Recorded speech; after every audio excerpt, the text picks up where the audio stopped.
Bienvenido César Masi aquí a los estudios de Canal 4 Vigán, Televisión Cooperativa.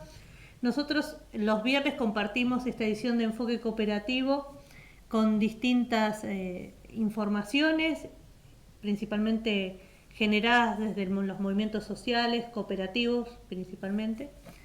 Y en este caso nos preocupó una situación que viene siendo postergada, muy postergada, que tiene que ver, por supuesto, con la preservación del medio ambiente y tanto con la situación que vivimos en esta zona del litoral, ¿no?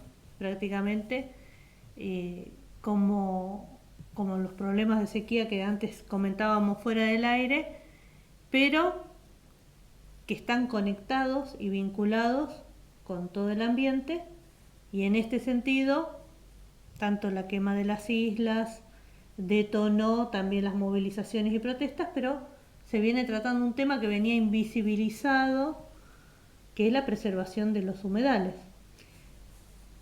Este es el raconto que hago desde este punto de vista, pero por ahí avanzar un poquito desde el principio.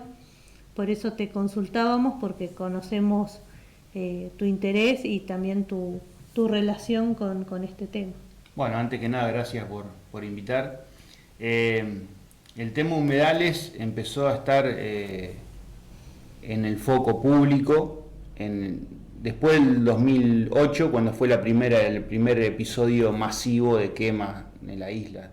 Ahí empezó todo un proceso de nacimiento de un montón de organizaciones y un puntapié inicial para estudiar una posible ley de humedales, proceso que llega hasta el día de hoy con ya 3 proyectos caídos. Los 2 anteriores tuvieron aprobación del Senado.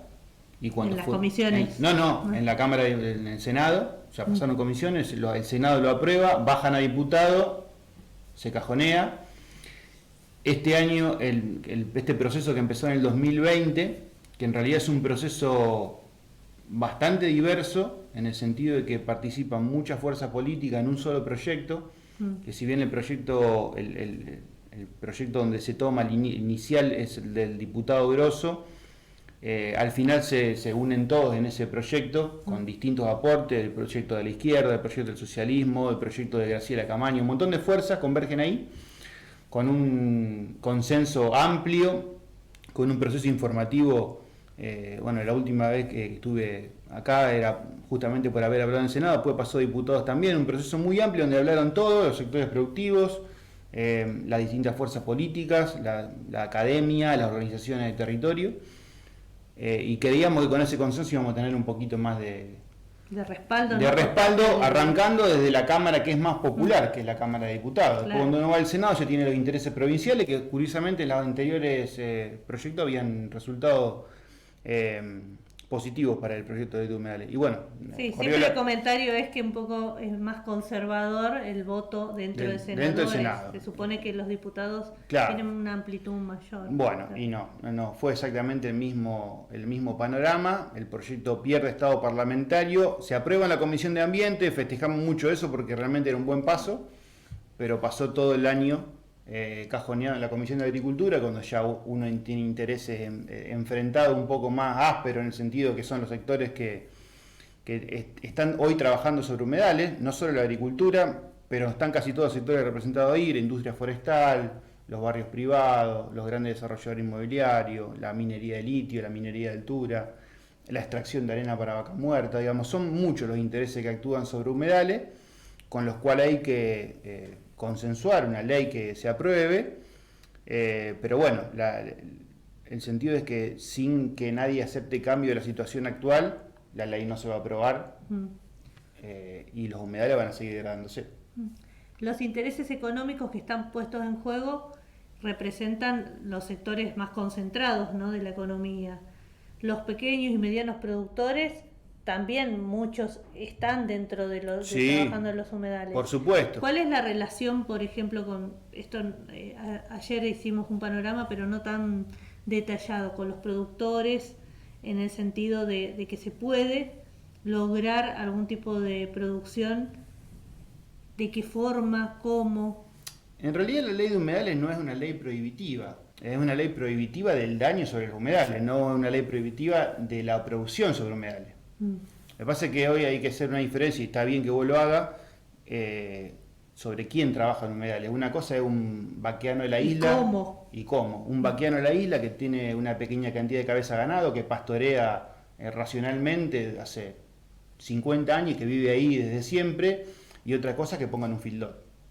Que es parte del ecosistema prácticamente. Que está integrado al ecosistema. Y otra cosa que alguien le agarre, levante terraplene de 3 metros de alto, se encierra un pedazo de isla, corte los arroyos y ahí adentro de una producción intensiva siembre o haga un fildor.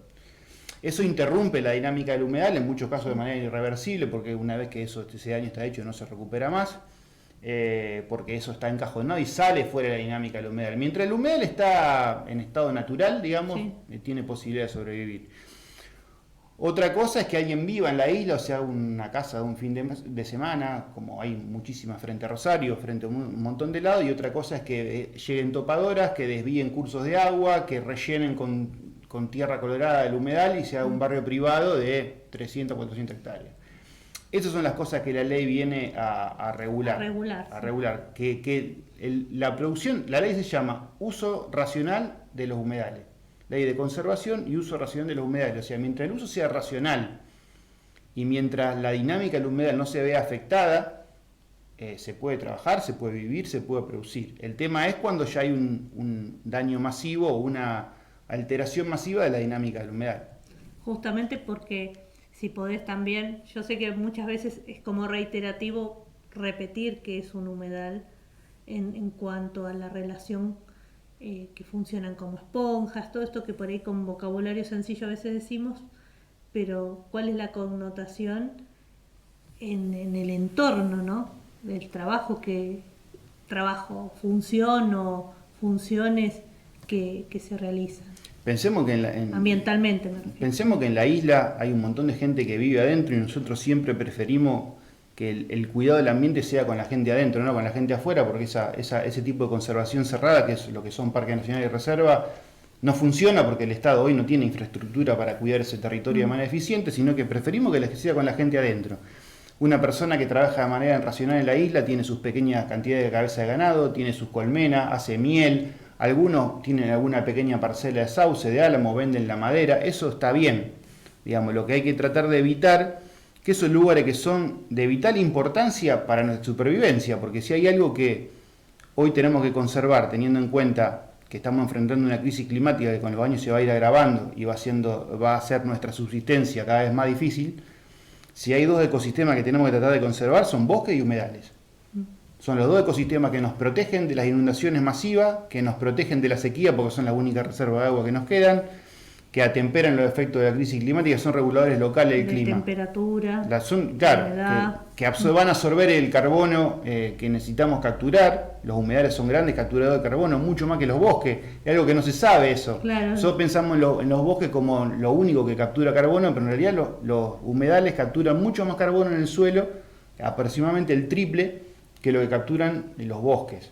Entonces, además de purificar el aire, de custodiar el agua, que en algún momento el agua va a estar ahí escaseando porque cada vez tenemos más olas de sequía, llevamos 3 años de río bajo, y no es menor, con los daños, todo eso que produce a nivel ambiental y a nivel económico, los daños que produce tener el Paraná en estos niveles hoy. Entonces el humedal es un tesoro que tenemos que calcular, que hay que guardar. Y no solo son los únicos, como te decía ayer, los humedales son muy variados, los salares... Desde los esteros de Liberá, que son los esteros que el ejemplo más gráfico, evidente, digamos, de lo que es un humedal, pero después están todos estos que vos citabas. Claro, los salares de altura, los mallines y las vegas patagónicas, que son humedales de altura, de montaña.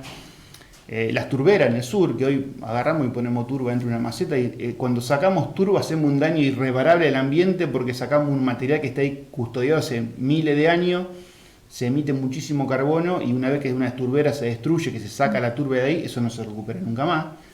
Entonces, la ley lo que está tratando de hacer es tener un panorama claro de todos los humedales, no solo focalizado en el río Paraná, porque no son los únicos humedales, ni el fuego es el único problema.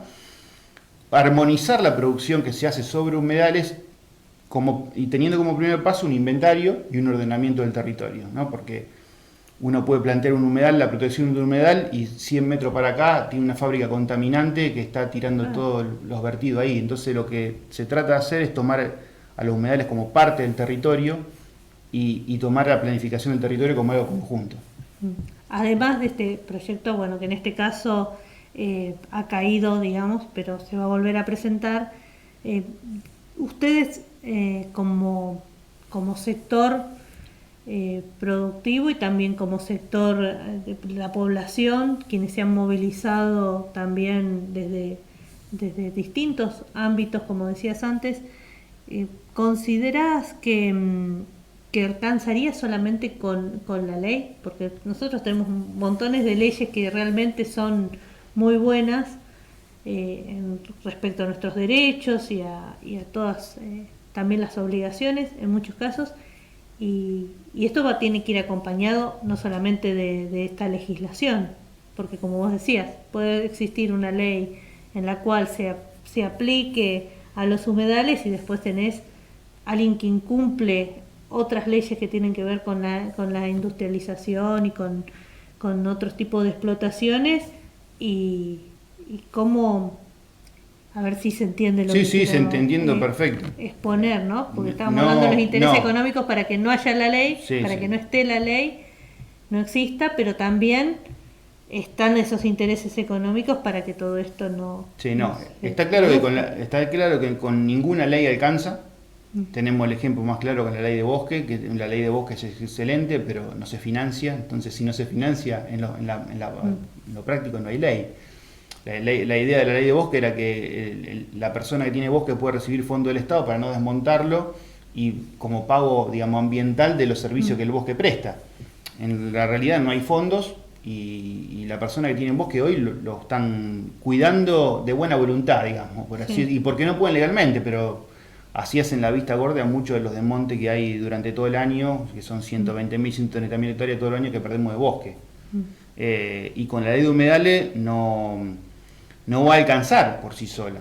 Lo que pasa es que es por supuesto que es un paso. Es paso necesario porque no se puede ir corriendo atrás del problema. El problema que tienen los humedales hoy es que son un ecosistema considerado tierra baldía, ecosistema que hay que recuperar o que hay que considerar para la producción, porque por sí solo es como un pantano, ignorándose todas estas cuestiones ambientales que dijimos antes, todos los beneficios. Entonces hay un problema ahí de concepción y de ausencia del Estado, de abandono del territorio, que hace posible todas estas cosas que nos están pasando hoy con 2 años consecutivos de incendio. Vamos a entrar por un tercero que probablemente tengamos 3 años, porque las cuestiones climáticas así lo indican. Mientras haya pasto seco va a haber gente que prende fuego para renovarlo.